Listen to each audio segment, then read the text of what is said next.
Ibu yang dimuliakan Allah. Jadi itu dua syarat yang harus dipenuhi oleh Indonesia. Sehingga investasi ini tadi, ngutang ini tadi, ya kan? Syaratnya itu dua.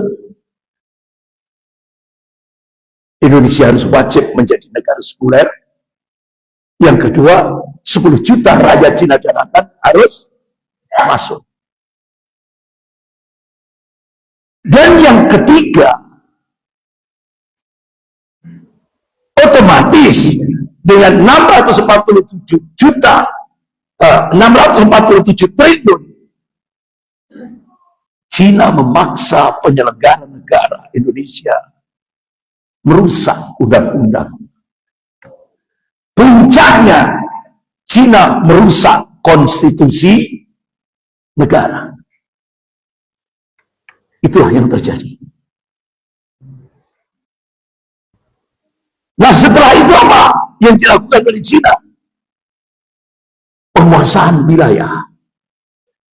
Sehingga 10 tahun kemarin, Mr. Mulyono, ya, menciptakan negara di dalam negara. Muncullah PIK 1, PIK 2, PIK 3, 4, 5, sampai PIK 11. Dan itu sudah ditandatangani oleh Mr. Mulyono. Ini negara di dalam negara. Jadi Bapak kalau masuk ke PIK 1 wajib bawa paspor. Ini. Jadi PIK 11 itu sampai Pantai Kenjeran Surabaya, sampai Sumeneb Madura.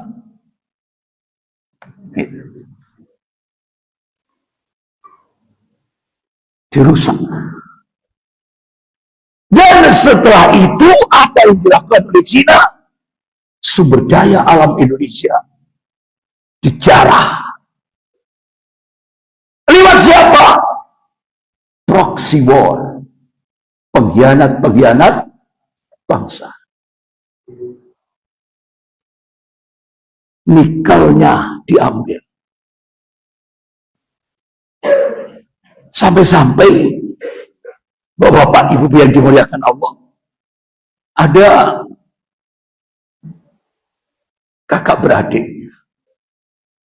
Dia ini pakar kimia di Pulau Jawa. Dia punya perusahaan di bidang kimia. Akhirnya kakak beradik ini tadi diminta sampelnya, dikirim ke Cina. Akhirnya kakak beradik yang pakar kimia dari Jawa ini tadi diundang, diterbangkan ke Cina. Nyampe di Cina, dihadapkan dengan pakar kimia Cina yang umurnya 84 tahun.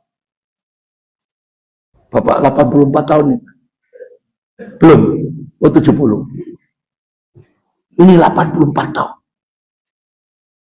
Sehingga akhirnya bertiga.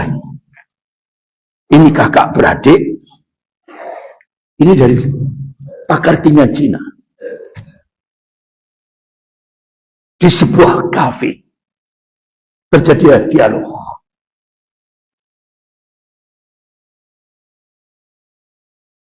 Kami sudah mempelajari sampel yang Anda kirim dari Indonesia.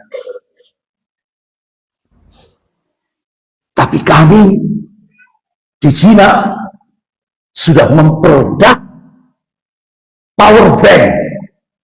Apa power bank? Biasanya power bank itu untuk HP.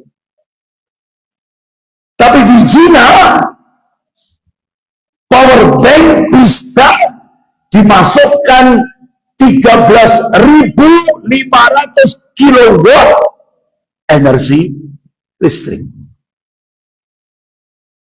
power bank,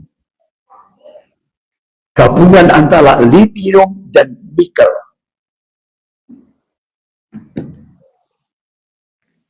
Akhirnya kaget kakak beradik dari Indonesia ini. Kamu tahu bahan bakarnya dari mana? Indonesia. Nikel dari Morowali. Termasuk dari Raja Ampat. Yang kemarin pakai kapal laut namanya Mr.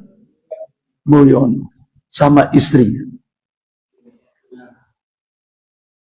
Astagfirullah. Sumber daya alam Indonesia semua dikeruk. Kita tahu emas, tambang emas terbesar tingkat dunia, Freeport. Benar? Tapi ternyata lewat orang Medan, LBP. Besar Panjaitan. Itu tambang emas yang lebih besar dari Freeport, Halmahera, dijual ke Cina.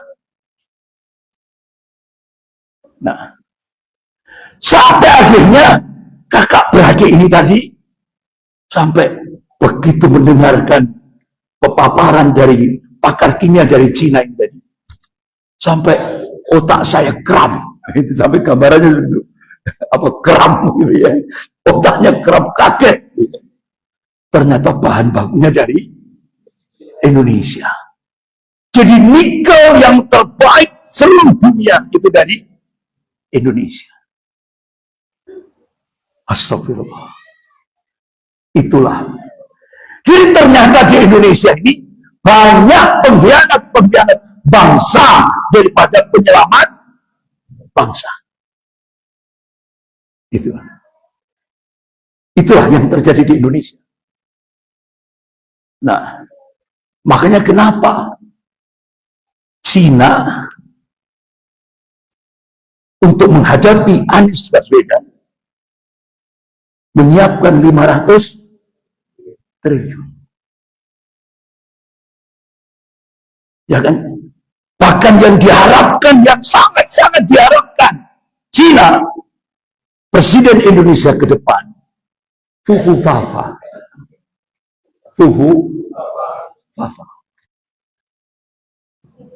Supaya dikendalikan, bisa dikendalikan. Gitu. Berarti kepemimpinan di dalam Islam itu sangat penting. Itu loh. Inilah bahayanya. Makanya bapak-bapak, ibu-ibu yang dimuliakan Allah, yang kita saksikan selama 10 tahun. Mulai 2014 sampai 20 Oktober 2024. Apa yang kita saksikan? Ya Allah, mulai dari tata sosial, kita diberikan arahan oleh Allah Subhanahu wa Ta'ala. A'udzubillahi minasyaitonir rajim. Wa tasimu bihablillahi jami'an wa la tafarraqu. Adalah kalian semuanya berpegang pada tali agama Allah. Adinul haq, yaitu adinul Islam. Wa la tafarraqu. Jangan kalian berpecah belah. Jangan kalian bercerai-berai. Ini tata sosial yang sudah ditetapkan oleh Allah.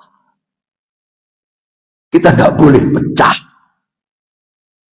Kita harus bersatu di atas ad-dinul haq, ad-dinul Islam. Bahkan Rasulullah SAW menegaskan, kalau Rasulullah SAW, al-jama'atu rahmatun wal furqah adzabun.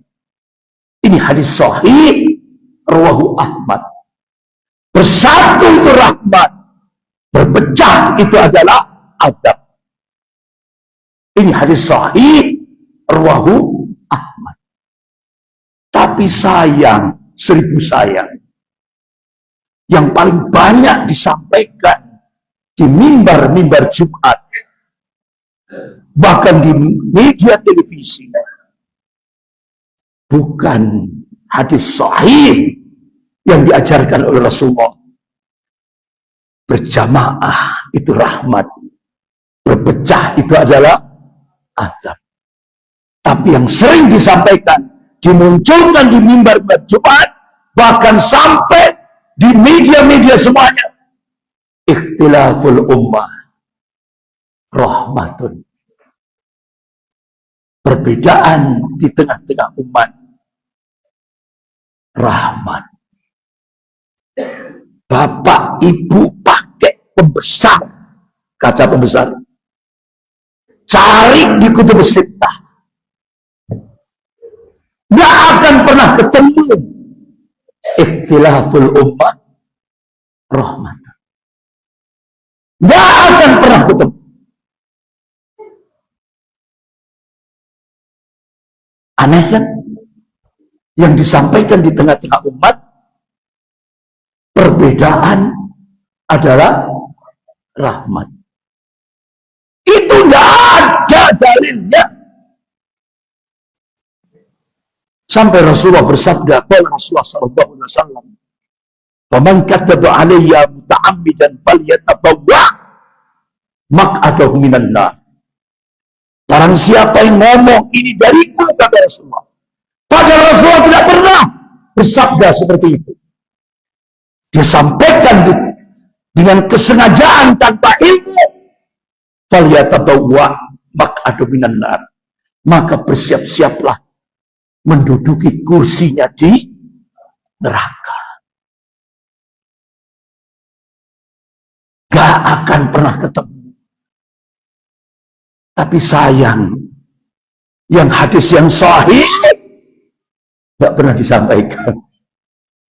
Yang tidak pernah disampaikan oleh Rasulullah malah disampaikan. Ikhtilaful ummah rahmatun. Perbedaan di tengah umat rahmat. Gak akan pernah ketemu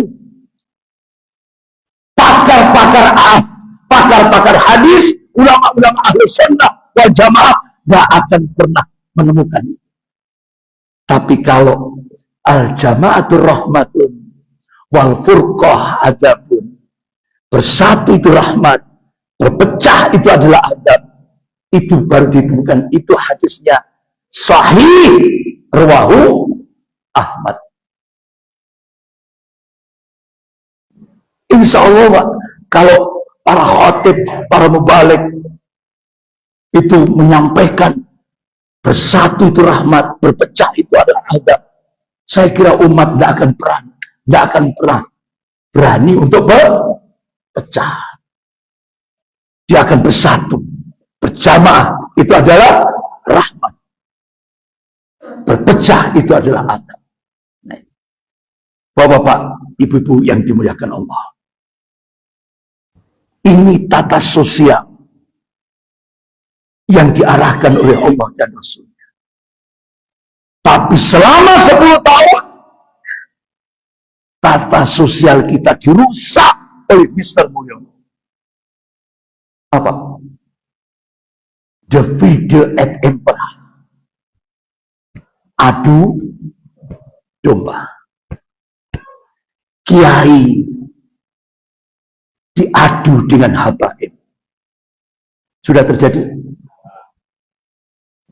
PBNU diadu domba dengan PKB. Sudah terjadi? Sudah. Bahkan mau perang. Padahal sama-sama Muhammadiyah diadu dengan Salafi. Ormas dengan ormas. Tokoh dengan tokoh. Sampai sekarang. Dan pembiayaan itu kurang lebih 20 triliun untuk adu domba. Pembiayaannya adalah dari 9 naga. umat Islam harus dipecah. Karena pilar Indonesia itu ada dua. TNI dan umat Islam. Kalau TNI solid, nggak bisa dipecah. Kalau umat Islam bisa dipecah. Kenapa sekarang banyak umat Islam malah berbondong-bondong ikut diadu domba? Malah senang diadu domba. Kenapa? Karena di dalamnya ada min amplop pipin pulus. Adu dombanya dengan amplop. Astagfirullah. Ini di Jawa, Pak. Saya kira kalau mudah-mudahan di Sumatera belum terjadi. Ini di Jawa. Kalau ikut perang dari sesama muslim, sudah disiapkan mobil apa, dikirim ke rumahnya. Ditambahi fulus 35 miliar. Kalau jamaahnya banyak. Ya kalau jamaahnya sedikit, ya mungkin 1 M gitu ya. Kalau jamaahnya sampai ribuan, apalagi ribuan gitu ya, mungkin 35 M plus mobil Alphard. Itu di Jawa sudah terjadi. Di Sumatera belum ya? Hampir Pak ya? Kayak apa Pak? Mobilnya apa? Mau Alphard? Oh Pajero? Astagfirullah. Astagfirullah. Ini loh. Sehingga apa yang diingatkan oleh Rasulullah SAW sudah terjadi di Indonesia. Kalau Rasulullah SAW yusiku antara alik bil ummah min kulli ufuk.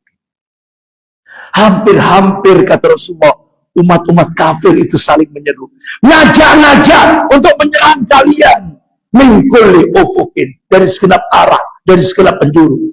Kama tada'a al-akalatu ala qas'atiyah. Kalian seperti makanan di atas lampat yang jadi rebutan orang yang lapar. Kuna ya Rasulullah, amin killatin bina nahnu yawma idin. Ya Rasulullah, apakah posisi kami pada saat itu minoritas? Jumlah kami sedikit? La. Bal antum yawma idin katsir. Kalian mayoritas. Jumlahmu banyak. Walakin nakum kutsa'un takitaitain. Tapi kualitasmu seperti buih. Kualitas buih itu tidak punya prinsip, mudah diombang-ambingkan. Oleh karena itu ulama-ulama hadis ketika mengkaji hadis ini hadis ini bukan justifikasi, bukan pembenaran, tapi ini warning, peringatan. Jangan sampai umat Islam itu kualitasnya seperti buih. Kalau umat Islam itu kualitasnya seperti buih, jika Allah di umur Rasulullah mengingatkan, Allah min suduri aduwakum al-mahabbata minkum. Sungguh Allah akan mencabut rasa takut dari hati orang-orang kafir. Rasa takutnya orang-orang kafir dicabut oleh Allah. Sehingga akhirnya orang kafir di Indonesia menguasai Indonesia. Yang sekarang disebut 9 naga. Oligarki. Sudah terjadi? Sudah Pak, bukan hampir, sudah. Allah sudah cabut rasa takut dari orang-orang kafir. Waliyaktifannallahu fi qulubikum al-wahan, dan Allah campakkan al-wahan di dalam hati-hati kalian. Ya Rasulullah, wa mal wahan? Apa yang dimaksud al-wahan? Qala hubbud dunya wa karahiyatul maut. Terlalu cinta dunia dan takut mati. Takut resiko perjuangan. Nah ini. Jadi inilah yang sudah apa yang dikabarkan oleh Rasulullah sudah terjadi di Indonesia. Sampai akhirnya yang kita saksikan sekarang ini, budayanya umat Islam se-Indonesia dirusak oleh Mr. Mulyono. Bayangkan, budayanya sudah budaya hedonis, masa bodoh terhadap syariat.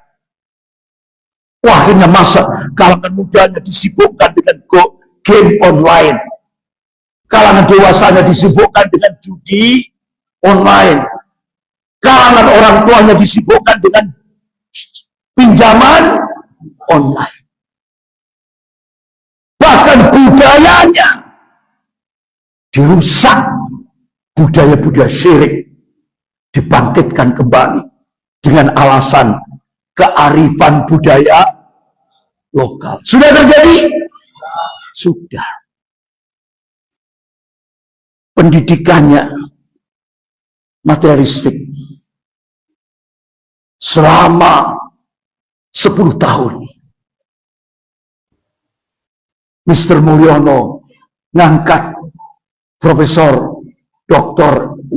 Yudian Wahyudi menjadi ketua pembinaan ideologi Pancasila. Langsung memberikan memberikan konferensi pers. Sejak 2016 agama musuh negara. Benar? Sejak 2016 agama musuh negara. Astagfirullah. Sayangnya pemuda-pemuda se-Indonesia diundang di Hotel Arya Duta Jakarta dekat Pantung Tani. Sejak 2016 Indonesia menerima ideologi ateis. Murtad pun boleh. Itu yang ngomong Deputi Unit Pekerja Presiden Republik Indonesia. Akhirnya gayung bersambut. Menteri Pendidikan dan Kebudayaan Nadiem Makarim. Orang Arab, tapi agamanya Katolik. Oh, Mr. Mulyono ini pinter nyari orang itu. Orang Arab, Nadiem Makarim. Sehingga akhirnya umat Islam Sumatera Utara, menteri kita ini orang Arab. Ya kan? Terus habis itu namanya Nadiem Makarim. Begitu kita kedatangan Paus Fransiskus di Masjid Istiqlal, Nadiem Makarim menyerahkan anaknya yang masih bayi dibaptis oleh Paus Fransiskus. Berarti Nadiem Makarim itu agamanya Katolik. Selama ini umat Islam Sumatera Utara, Menteri Pendidikan kita orang Arab, namanya Nadiem. Akhirnya dia launching roadmap pendidikan nasional 2020-2035. Sudah tidak ada lagi agama. Benar? Sampai akhirnya Perserikatan Muhammadiyah, Pengurus Majelis Ulama Indonesia Pusat, tabayun ke Menteri Pendidikan. Apakah 15 tahun ke depan generasi Indonesia akan dijadikan generasi komunis? Tidak ada jawaban. Selang berapa saat muncul peraturan pemerintah tentang standar pendidikan nasional. Tidak ada lagi pelajaran Pancasila. Hapus. Tidak ada lagi pelajaran bahasa Indonesia. Hapus. Akhirnya Mr. Mulyono terbang ke Cina. Tanda tangan government to government. G to G. Ada 8 kesepakatan. Poin ke-7. Generasi Indonesia ke depan wajib berbahasa Cina. Astagfirullah. Rusak.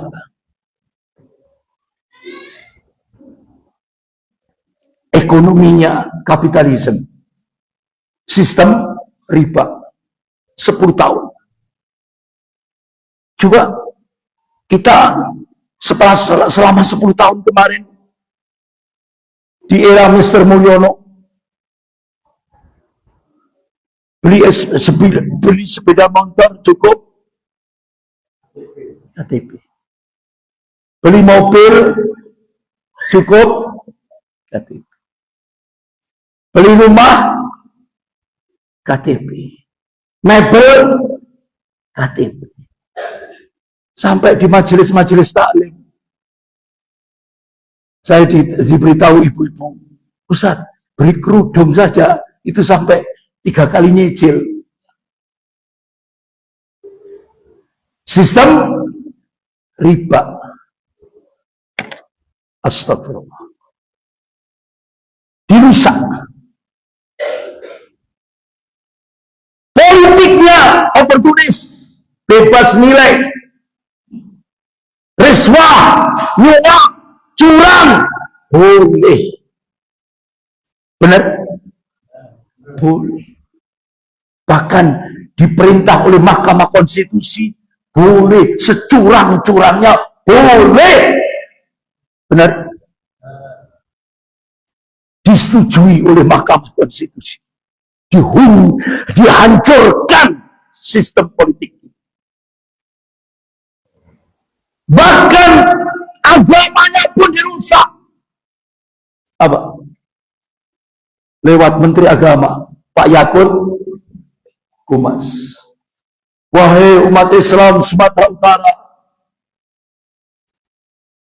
terimalah agama baru, yaitu pluralisme agama. Keyakinan semua agama sama. Sudah masuk? Sudah. Astagfirullah. Padahal jumhur ulama Ahlus Sunnah wal Jamaah, begitu kita terima pluralisme agama, keyakinan semua agama sama, batal syahadat kita, gugur iman kita. Berarti wajib syahadat ulang. Astagfirullah.